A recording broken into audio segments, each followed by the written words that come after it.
Okay. So disclaimer, this is being recorded to be posted on the USG YouTube page where anyone can look at their leisure, and we're good to go. Great.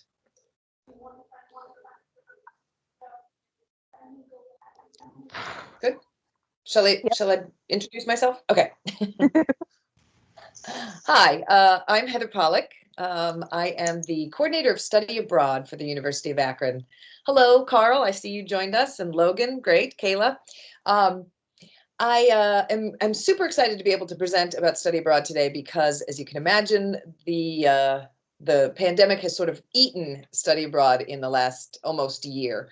And I have been thrilled beyond belief that many students have continued to contact me and ask if they can go abroad, even while we haven't been able to go on campus. There was some disbelief earlier in the year where students were saying, hey, I want to study abroad. And I thought, wow, look at them go. They're still in. So I'm still in, and I am determined to get students back overseas as soon as we're able. The catch is that at the moment, we aren't able to travel abroad, neither faculty nor students. But what we're going to do, and I'll talk about here, I have a PowerPoint presentation. What we are going to do is we're still accepting applications. You can do everything up to the point where you go. And so we'll get you as ready as we can. We'll get you ready to launch. I sort of picture you as a baby bird in a nest, and we'll get you right up to the point where I kick you out of the nest and then you go with the right precautions so that we're, COVID compliant and all that. Did someone have a question? Oh, okay, great. So I'll tell you what, I'm going to share a PowerPoint presentation that kind of walks you through how study abroad works. And if there are live questions, I think someone is monitoring the chat. I think Greg is there. I know, Logan, I can count on you to do that if I need you to. And we'll see what questions we have after that. So let me just pop this up. There we go. Great. I'll just sort of talk along with it, but of course, everything that you need to know is on there, and I can post this link in the chat as well. So we have 4 different kinds of study abroad at the University of Akron. We've got exchange programs, which are with partner universities. I'll talk a little bit more about each of these as we go. Affiliated programs, which are with larger companies that do their own programming. We have what I like to call FLED, which is faculty-led short-term study abroad programs. And then the fourth one is sort of not its own whole style of study abroad. We call it direct enroll, which means, let's say you have a cousin who goes to school in Mexico City, and you say, I want to go to school where my cousin goes, and you figure out if they'll take you, and they say yes, and we kind of go from there. It's a little harder to do it that way, but there are a few people who've done it that way. All right, it's easier to go with programs that we have already set up. So just a few reasons to study abroad, in case you hadn't thought about it yet. It's an eye-opener. I wanted to point out, for those of you who watched the inauguration on Wednesday, Amanda Gorman, the first ever national youth poet that you heard make her poem, address the audience with her poem at the inauguration. She was a study abroad student in Madrid for one of our affiliate programs, IES. And I was proud to see that, because I thought, this lens that people have from study abroad is one of the biggest take-homes, I would say. It includes getting outside of your own box. It includes getting outside of your own language. It includes getting outside of people that look like you and trying to understand what they're thinking and what they're eating and what they're saying. The friendships I have made with people abroad are lifelong. There's sort of a condensed version of friendship. The friends you make in a 3-month period end up being lifelong friends, and somehow you get a level of intimacy that it would take 10 or more years sort of in the people who live in your own life. I don't know if I can explain how that works, but I can account for it, and I think other folks who've studied abroad can as well. So I'll leave you to think more about the reasons why. Those are just a few that come top of mind for me. For your parents, if you like, there's a bit of research on what study abroad can do for your career, for your major, and afterwards. The highlights here are that 97% of the students who studied abroad found employment within 12 months of graduation. Employers look for something like this because it speaks to your ability to see past yourself and to see outside of your cultural confines. And that you have a sense of adventure and in imagination. So this is a big resume builder, if only for that. 59% of employers said study abroad would be valuable in an individual's career later with their organization. And I think another one that I would point out, one of the top stats here is that 84% of students who studied abroad felt their studies helped them build valuable skills for the job market. So that's not from the employers, that's not from me, that's from students themselves. Worth thinking about if you're business-minded, I suppose. We have a few short-term faculty-led programs in recent years that I wanted to kind of highlight here, just even though we aren't doing them at the moment. I just kind of wanted to highlight this as a dipping the toe in the water version. A full semester or year abroad might be a lot for people. It might be more than you're able to do, or it feels a little too adventurous. And so a great way to start going abroad in this way is a FLED. Like I said, I call them FLEDs, faculty-led. And this is where a faculty member plans a study abroad experience. It's usually 1 week to 5 or 6 weeks. It's shorter term, usually done in the summertime or sometimes during spring break. There are a couple that have happened over the winter break as well, but then you have to make sure you go somewhere warm, of course. And so here are just a few examples of ones that have happened recently. The Tahiti biology program was outstanding. Every one of those students did research on fish and reptiles, and they are all now published in peer journals. So not only did they go to an amazing place, but the work will continue, and they have published work on their resumes, which is pretty exciting. They got to do stuff no one's done before. They got to help catalog fish that were not yet in a biocode database. I have taken students to Guatemala twice. There's a program that goes every summer to Spain and a program that goes to France. I will say that at the moment, these take a while to plan. And so with our current restrictions, there are none on the books at the moment. We will get them up as soon as we can, but I do want to kind of make sure it's in people's minds for a chance to, like I said, dip a toe in that water. Our exchange programs are a larger commitment. These are 1 semester or 2. You can choose, but typically people go 1 semester. We have at the moment 17 university partners. I guess if I said sister schools, this might make it a little clearer. They are in 11 different countries. You can see there Australia, Brazil, China, Egypt, France, Germany, Greece, Japan, Netherlands, South Korea, and Vietnam. What this means is, and what's really exciting about this style of exchange, style of study abroad, is that you are a UA student, but you get to go to school at one of our sister schools, one of our partner schools. And that means you pay UA tuition, including all of your UA scholarships, all of your UA grants, at your federal aid, your state aid, all of the monies you would normally pay to the University of Akron, that's what you pay. And then you get to go to a partner school. Now, of course, you do have to pay your airfare to go over there and whatever the difference is for your room and board and all that. But this is a great way to do that because it's already something you're planning to pay. And it may even be cheaper if you're an out-of-state student. If you're from Pennsylvania or something, your tuition may end up being cheaper to go to China. So something worth thinking about. The affiliated programs are a little bit broader range.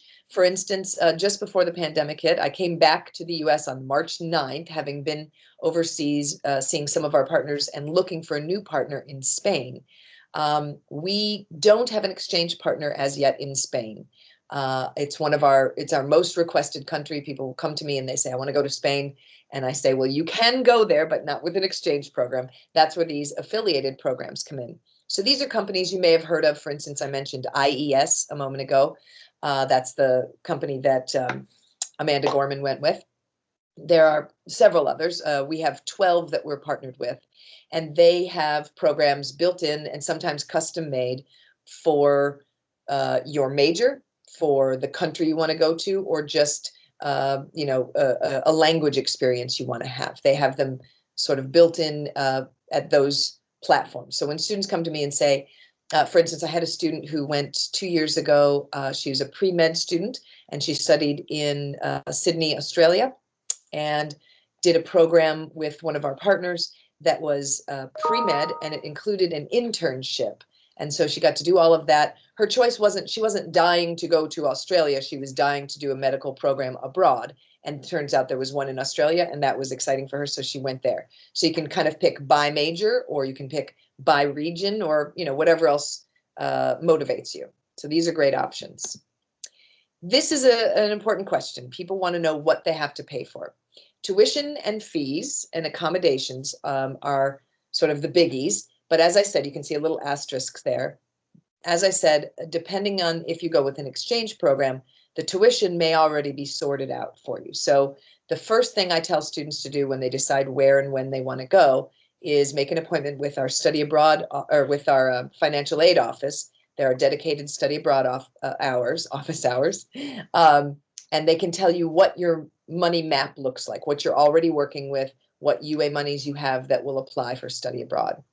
You are responsible for your airfare. I would recommend to students, there are several organizations that do student fairs. Student Universe is one. STA Travel is another one where, in fact, because I'm faculty, I was able to fly Student Universe to Europe last year, and it was about $800 cheaper than if I just bought my flight as a regular old grown up. So worth looking at student prices for things. You will want travel money. You'll probably take a bus or a train or even a small flight to another part of wherever you are.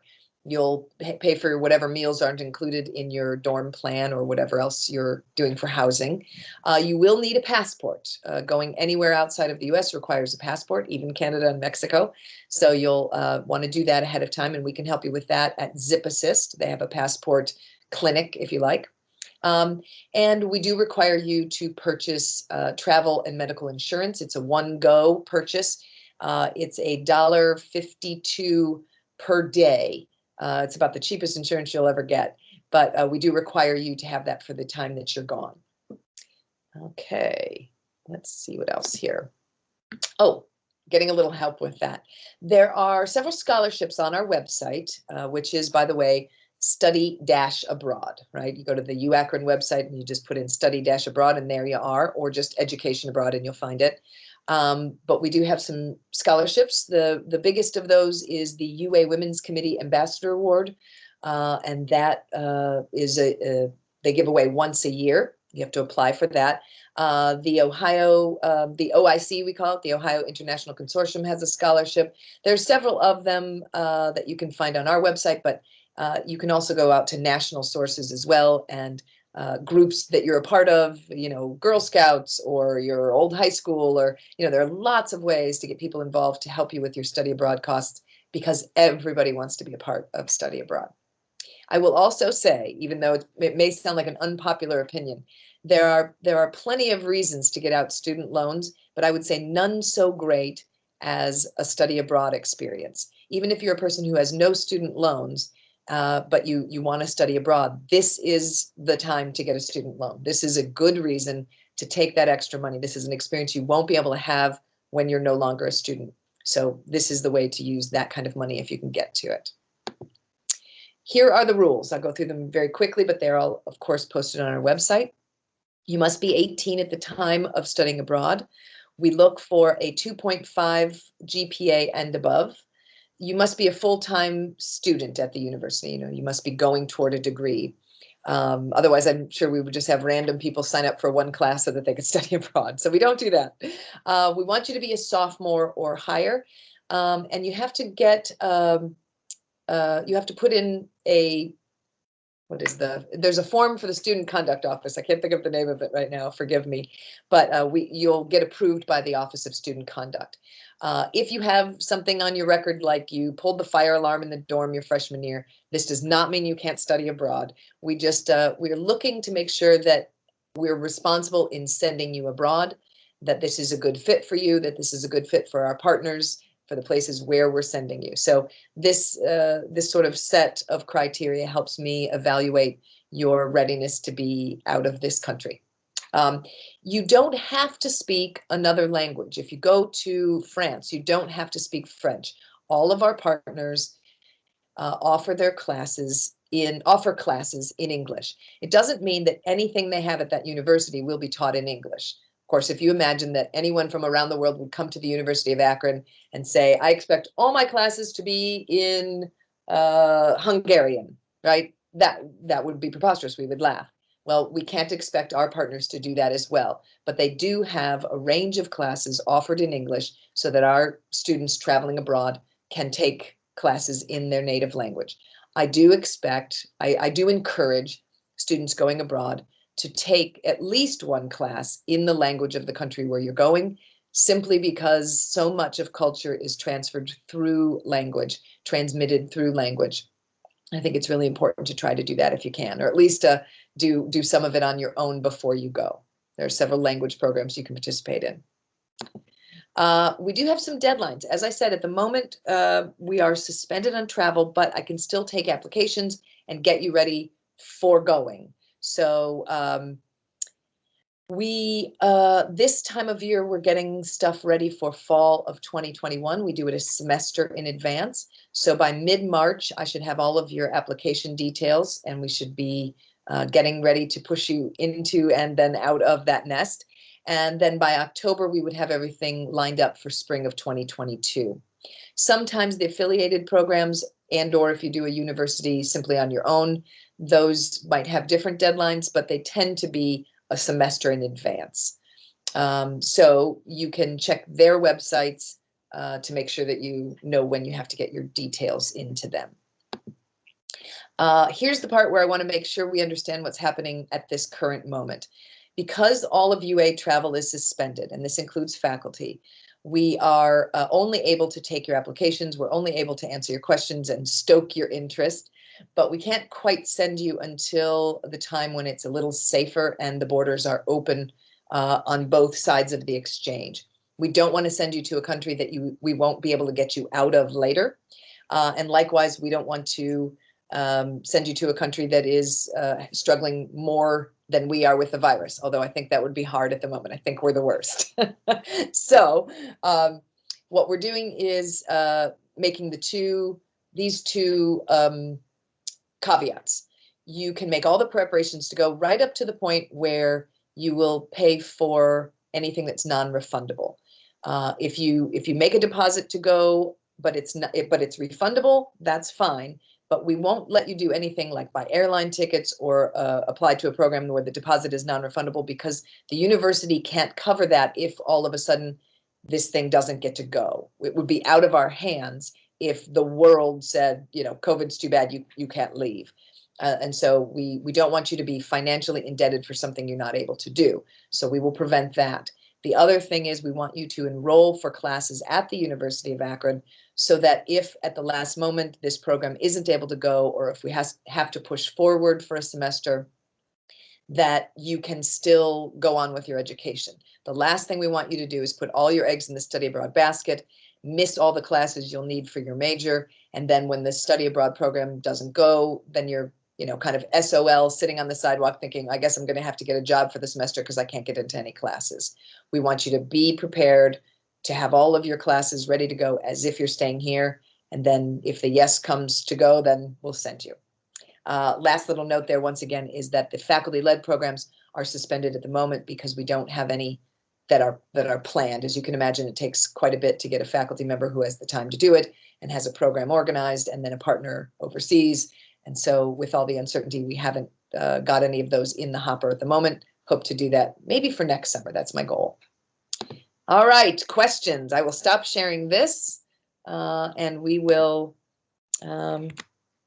get back to just you and me talking. Here. Good. Can you see me again if I stop sharing? Okay. Can I answer any questions for anybody? What do we call you? Heather. Heather. Okay.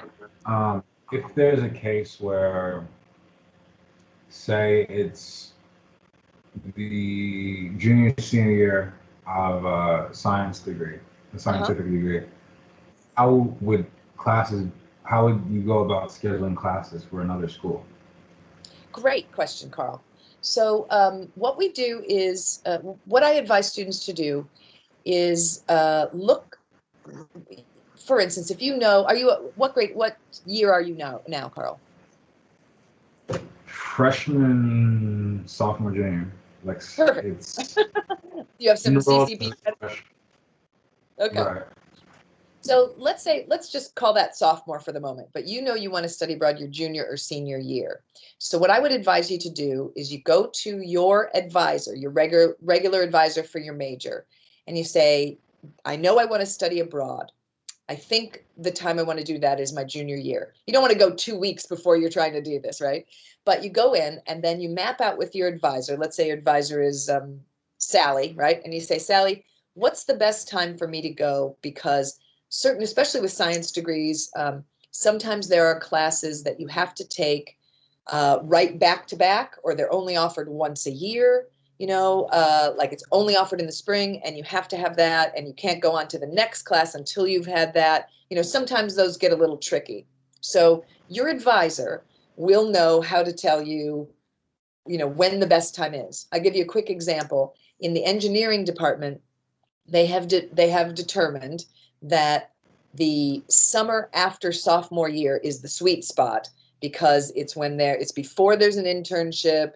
It's after these introductory courses, it kind of works just right to go then. But I would tell you, talk to your advisor, make a plan for the classes you have to take here.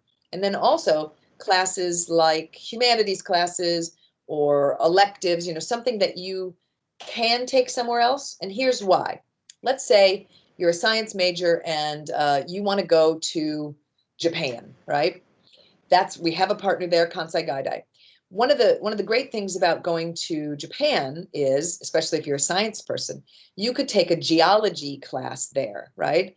And you will be in a place where there is almost unique geothermal energy. Your class might hop in a van and actually go down to a live volcano, and you can experience what that's like because you're in Japan. Whereas here in Akron, if you take a geology course here, same class, you have to still take it, right? But if you take that here, you're just going to read about volcanoes in your book, right? So likewise, if you're a history major, and we'll stick with Japan, let's say you're going to Japan, you're a history major or government major, or you have to take a history or government elective. Well, here you could take a class on feudal times in Japan, right? The lordships that they would have had and the way government was divided. And then the chance that you might go to a museum that has those things, or talk to a person whose grandparents were feudal lords or serfs, or any kind of thing like that. All of that is right at your fingertips instead of simply reading about it here. So it's really smart to map out what you think you can take here, but then also what you're freed up to take there. Does that help answer your question a little? It does. Thank you. Good. Let me add this really quickly. I don't know how often advisors tell students this, or if it's something people don't really know, but there is sort of a rule at the university that you have to take your last 30 credit hours here on campus, here at the University of Akron. Basically, that's built in so that you don't, go 4 years at Akron and then in your last semester graduate from Kent, and then Kent gets to count you as a graduate, right? That's pretty much what that's for. Study abroad is an absolute waiver for that.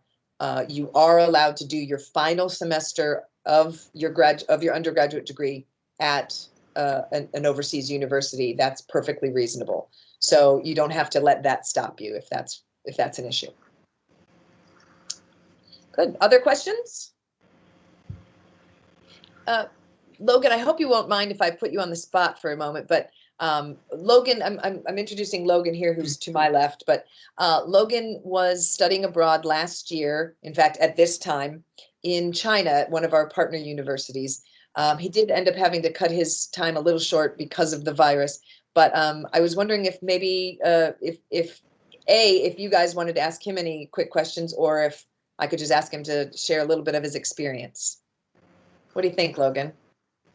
Yeah, I can give a quick introduction, and then if anyone has any questions, I will be more than happy to answer those. But I'm currently a international business major, and I studied abroad my junior year, second semester, so very close to the very end of my time here at Akron. So I decided to study abroad in China because of my Mandarin language interest that I had from high school. And I am involved heavily in the International Business Association on campus, one of the student orgs. And I learned through Heather actually showing us some of the study abroad experiences that Schema, which is one of our French exchange program schools, has a satellite campus in China near Shanghai in a city called Suzhou. So I decided I wanted to study abroad there because that is the only partner, I believe, in China that you can get English classes in and also take business classes at the same time. We also have Henan University there, but I didn't want to take upper level business classes in Chinese because my proficiency there isn't to a level where I could take classes that way. So I decided to do that fall of my junior year of I wanted to, hey, I want to go study abroad. So I talked with Heather, got that figured out, I think really close before the deadline, actually, funny enough. So got through that. I decided to do that, and it ended up working well with my schedule. I had met with my advisor, financial aid, and a couple of other stakeholders there just to figure everything out. But I met with my advisor. I was taking a class that's required for honors business students called the Honors Project. And it's a consecutive class you have to take from a fall to a spring semester. So I was already enrolled in that my junior year. So I had to withdraw from that and take it this year instead because I wanted to study abroad because it had to be continuous. So there are sometimes issues there, but I did also find a course catalog by talking with the partner university, and I was able to take 15 college credits as an upper level business major and have those counted towards what I need to graduate. So it was actually very good that I could take classes and also pass classes that I needed to pass in order to graduate. So I was still able to graduate in the same 4 years while studying abroad, and was able to do it pretty late in my college career, which I really was thankful for getting that done with. China was really amazing. Definitely recommending studying abroad, even though it's kind of hard to see when we're going to be able to. But the application process and stuff like that isn't too bad. Heather's very great at walking you through all of the steps, and it's very laid out on the website as well. So there's that information there. But yeah, does anyone have any questions for me? I think that's a good overview, I guess. Sorry, Carl, I think you were asking something. I didn't hear it all the way. What were your accommodations like? Yeah, so there was actually a housing guide that Schema had sent me, my partner university, and there was a couple of choices. So in China, there's government regulated housing that's allocated to universities. So there was a few different living options that I could choose. So there was it was like a hotel type of a room where I had two twin beds and lived there by myself. There was also opportunities to live with 2 or 3 other people and a more shared suite in that same type of hotel area.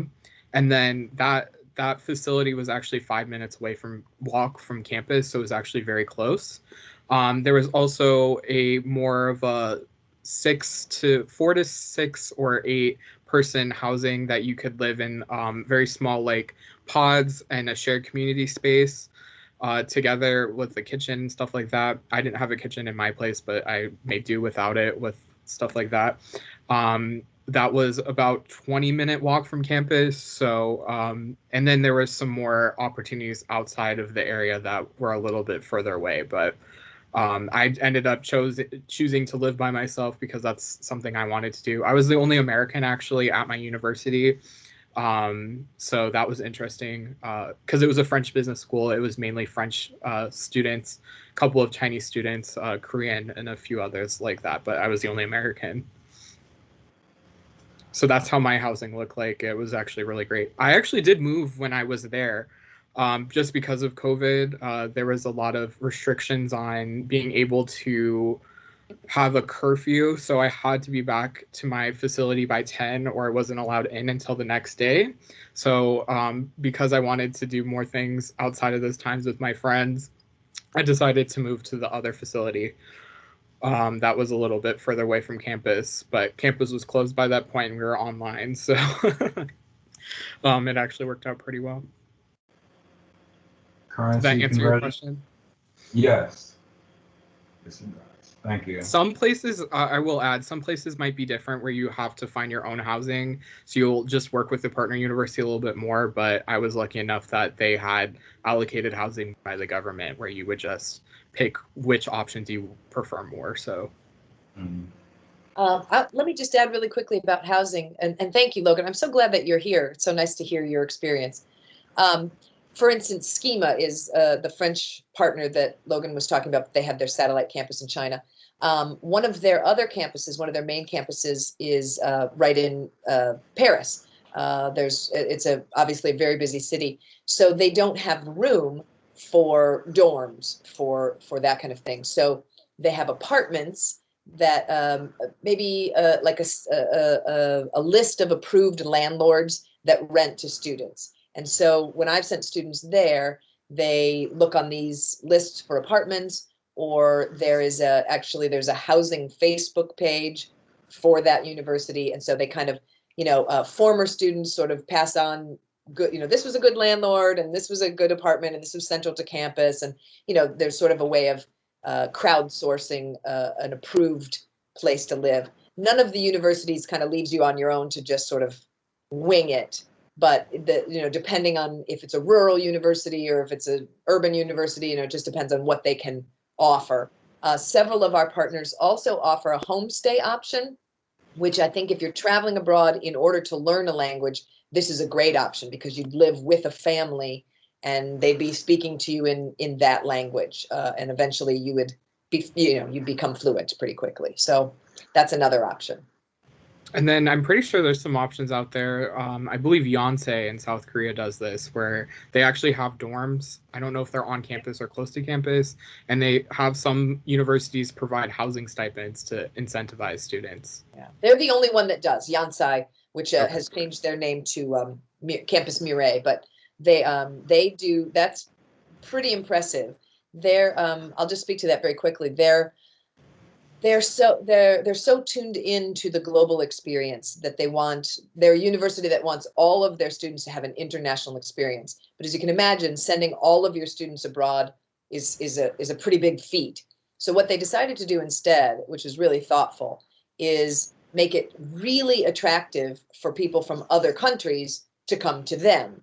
So they have what they call the Global Village. And the Global Village is a dorm setup where, for instance, if you live with 4 roommates, there are 4 of you, then you're in one amount of stipend, and if you live in 3 roommates, you're a smaller amount of stipend. But they give you free room and board and some money on top of it, so that you are freed up to do stuff.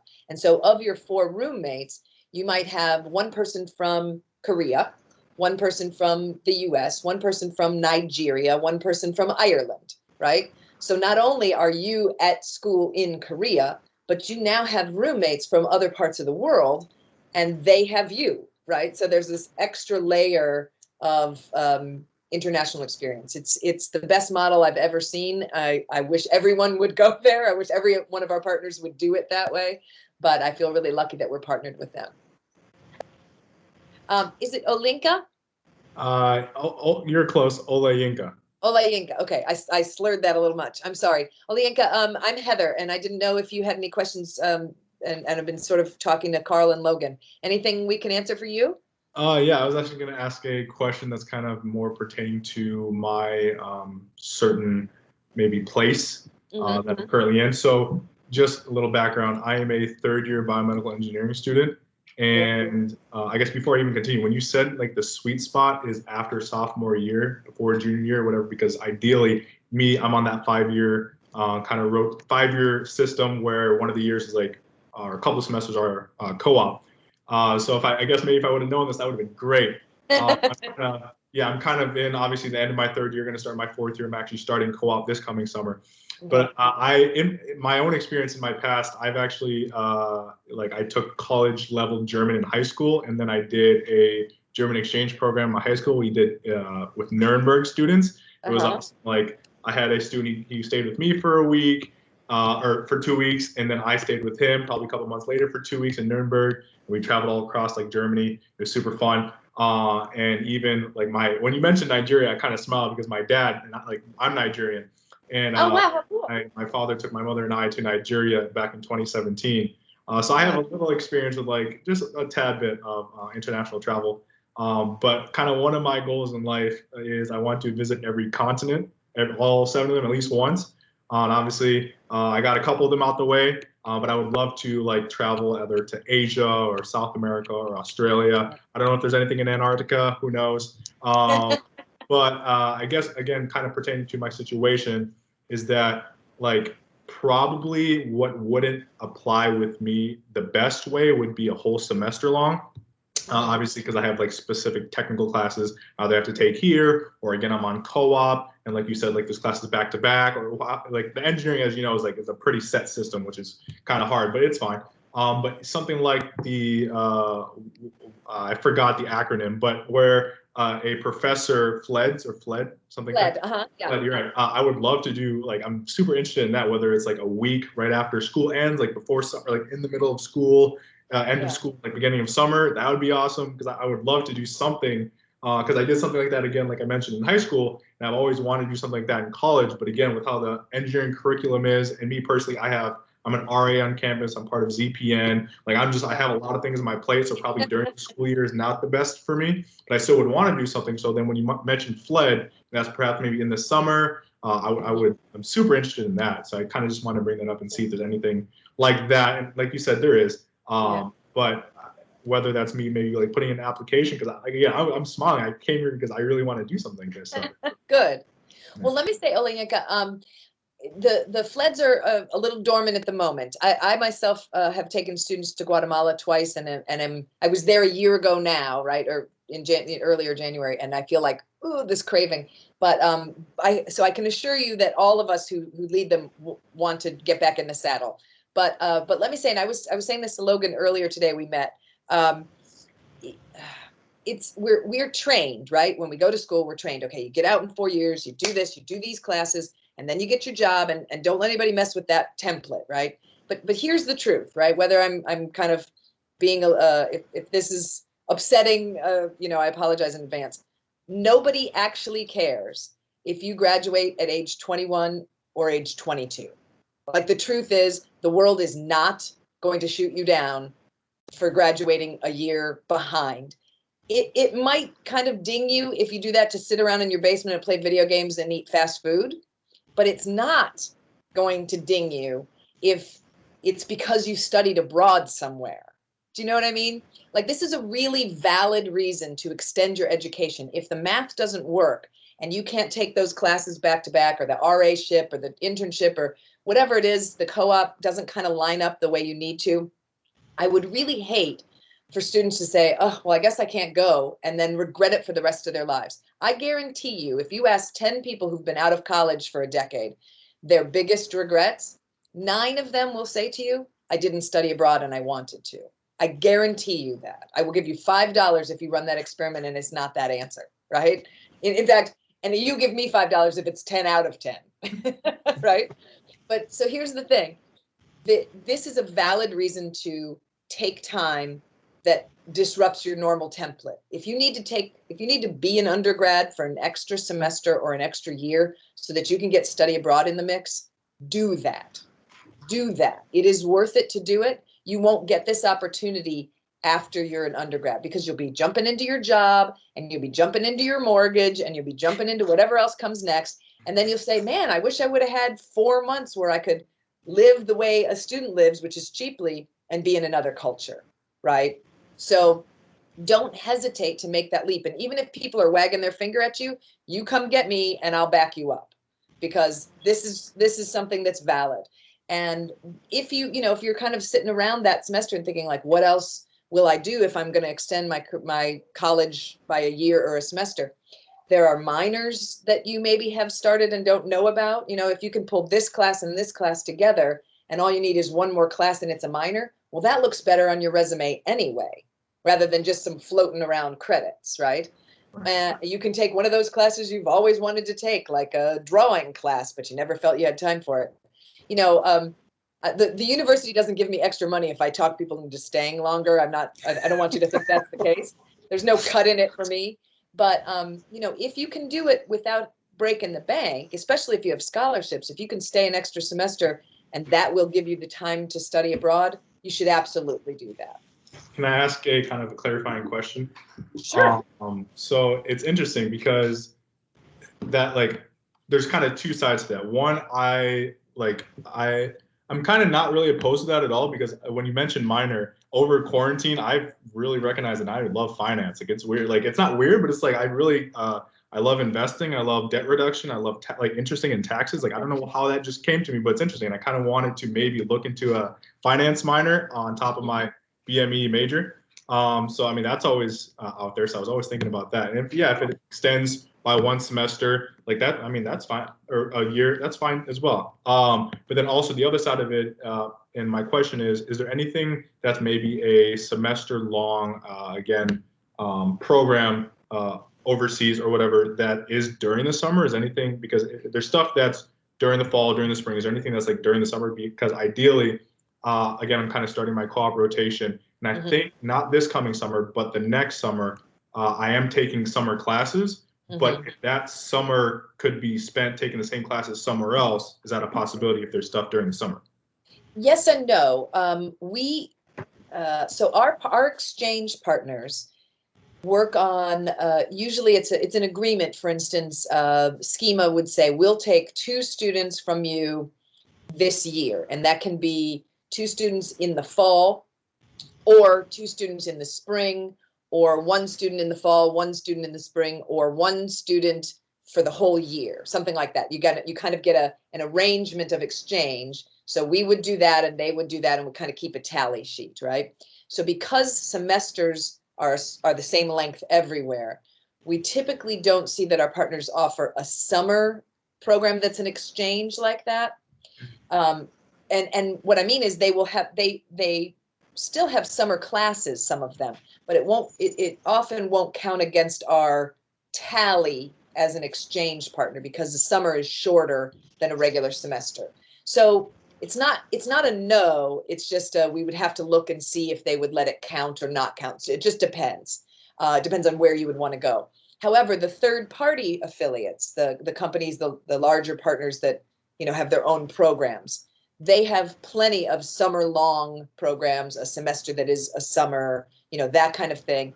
And while those typically cost a little bit more, it's not exorbitant. It's not like, oh, what you should really do is, if you can't get the exchange, then you're going to have to get a loan and do the third party thing. It's not exactly that. It's just they don't take UA monies. So if you have UA scholarships and that kind of stuff, they can't take that. They'd love to, but UA doesn't give that money up, right? But they do take FAFSA and Pell Grants and OIG and all that other stuff. They take all the big stuff. They just don't take UA stuff. So for our students, we usually say the best bet is to start with an exchange program because your UA money counts. Right. I would love to look deeper into this and maybe continue the conversation some other time. So whether that's, again, like you mentioned, applications or just staying in touch, I would love to do that. Just even look into it, because I am interested. Oh, I'm so glad. Well, our website is UAkron, and it's study-abroad. All the stuff I've said on there, kind of mentioned here and in the PowerPoint is there, but also you can email me anytime. You can make an appointment, and I would just meet you like this. These days, virtual appointments are actually easier than in real life anyway. But, get a feel for it. As I was saying to Carl, talk to your advisor and see where the sweet spot is for you, or if you need to carve one out, and then look at what interests you. You mentioned you have German proficiency. You mentioned you've already been to some places, so maybe there are other places you'd like to go. Some people choose because of where they want to go. Some people choose because of what they want to study. So, you can look on our website really easily, especially those third-party affiliates. Every one of them has a website that lets you search by major or search by time you want to go or search by region, so you can kind of get a feel for what program works for you and then come back to me and we'll put it all together. Oh, sure. Yeah. Sounds great. Thank you. My pleasure. I'm so glad you guys came. Hey, Carl, I kind of wanted to go back real quick to a question you had that may have been part of it. I may have not addressed all of your question. You said something about scheduling classes, and I talked to you about, your advisor and picking them out. But there is one more other step, which is to make sure that you get credit for them. And we have that built in. You don't have to do that. That's a lot to ask a student to know what a thing is worth. So when you and your advisor find out what classes you are free to take and want to take, then you submit them to there's a transcript office for the international side. You submit them to that office, and they then, let's say you're going to take basket weaving 101 in France, right? So this person, her name's Denise. Denise looks at what that course description is, what the credits are, what it kind of looks like in the French catalog. And then she gets in touch with the art department here at UA, because that would be an art class, right? And she finds an equivalent. Let's say it would be Fiber Arts 202, right? And so she says, yep, those match up. And then on your transcript will be Akron's Fiber Arts 202. That will be the course. And wherever that fits into your program, you need an elective art class. Well, then that'll count for that. Does that make sense? Yeah. Good. Sorry, I should have gone into that earlier, and I think I got away from it by accident. I apologize.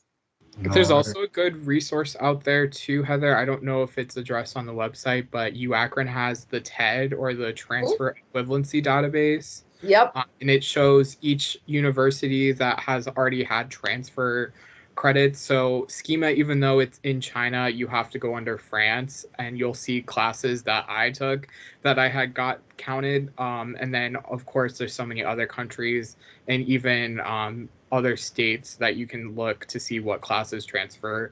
But that's a really good resource to see, hey, does this class already count for something, or do I have to submit? Well, you do have to submit a request for the classes you're going to be taking, but it might already be something that was approved. Yeah. Per se. Yeah, if it's already in there, then Denise doesn't have to do the legwork. But don't be nervous if it's not already in there, because then we'll find it. Right. But yeah, you're right, Logan. That's a great resource. Yeah. Great. Any other thoughts or questions? I do have something for Olelinka. Actually, the business college provides a minor for engineering students for business. So if you want to think of that, that's a good minor that I've heard a lot of things about. Also, an extra layer of component to the study abroad thing. Our exchange partners are AACSB business accredited universities, or at least should be. So that means that you can take business classes at that university and those transfer. Sometimes if you go to a specific university, they might not have that accreditation, so it doesn't transfer as easily or count for credit. But if it's AACSB accredited, that means that it will transfer, or should. Well, and to be fair, you're right, because certain programs you have to have certain accreditations. But to be fair, every class you take abroad will come back onto your transcript. But as Logan says, you want to make sure it fits for what you need to graduate. Yeah, something of value. Yeah, but everything you take counts, and we'd rather it didn't just sit in a little basket of like stuff I took abroad. Yeah, right? just credits. But it will come over. And let me add this while we're talking about it, in case you're interested. The grades you get there will not affect your GPA. That's a good, right? So there are people who might be afraid, well, if I go overseas, and the language and the culture and everything throws me off, and then what if I screw up my GPA and then I'm doomed, We understand that being abroad may disrupt your normal self. In fact, we hope it does, right? But we don't want that to be something that counts against, what you've built in your GPA. So you get those classes and you get the credit for them, but they won't factor into your GPA. Now, it's also not a reason to, you know, kind of go spring break and ruin everything, because when you go to grad school, graduate schools will look at everything you've done and the grades you got. And of course, if you have a B in something that you might have gotten an A in back in the States, they'll probably say, oh, well, that might be because there was something different about being abroad. But, you know, I'm sure they'll take it with a grain of salt. But we don't want you to kind of go off the deep end just because the GPA won't be affected. You know, we would rather not encourage that. But I do want you to know that it won't negatively affect your GPA to go abroad. It won't affect it at all. Well, yeah, it won't affect it at all. But you needn't fear it. That's what I meant to say. Right. Yeah. Yeah, I completely forgot about that. They come in as a transfer credits on your transcript. So yeah, which is nice, because then you is. feel like you're freed up to do as well or as poorly as you can, and you don't have to, you know, try to manage that before you leave. Right. Yeah, no, thank you guys so much. I got to get going, but again, I will potentially reach out to both of you, like via LinkedIn or something, because I do maybe want to continue this conversation. So thank you guys very much. So nice to talk to you, Olienka. Thank you. Good night. Carl, are you heading out too? Yep. Some errands to run. Thanks for your time. Oh, it was wonderful talking to you. Please, All right. Enjoy the night. yeah, please come let me know, and we'll talk anytime you need to, anytime you want to, and we'll help get you wherever you want to go. Okay. I'm excited. Thank you. Thank you. Have a good night. Thank you. Bye. Logan, thank you so much for joining me. It's great. It's kind of, I feel like we're on a TV show. Like I was like back and forth. Yeah. That's great. I think that really hey. Yep. Oh, Greg, you can stop recording. Thank you and bye-bye.